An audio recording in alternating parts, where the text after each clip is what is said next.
Brothers and sisters, it's great today to be here to see so many people united in what is a very just cause indeed. In 2005 we saw the withdrawal of Israeli troops from Gaza.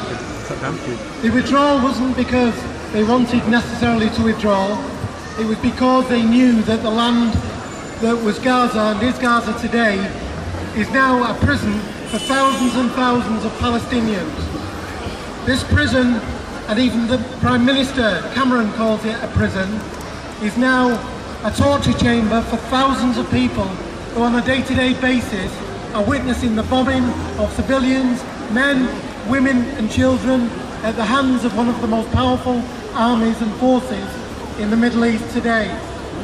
This was land that the Israelis did not want. However, there are not plans by the Israelis for similar withdrawal from the West Bank or Jerusalem. When I first visited Palestine over 10 years ago, there were 50,000 settlers in West Bank and in Jerusalem. Today there are 50,000 Israelis settled in the West Bank and Jerusalem, and they are continually to this day building new settlements in the occupied territories. And the more and more that we talk about a two-state solution, while these buildings are going ahead, makes that two-state solution further and further away.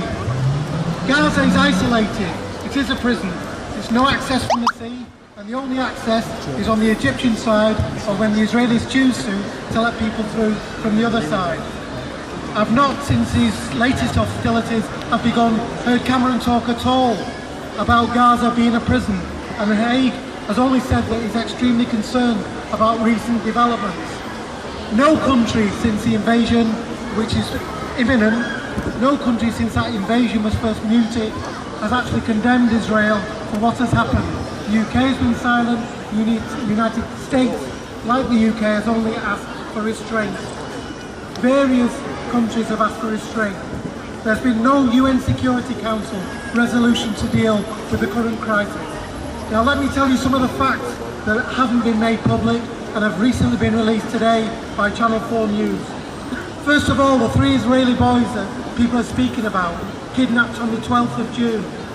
Channel 4 News claims today that the Israeli services knew the boys were already dead soon after they were captured on the 12th of June.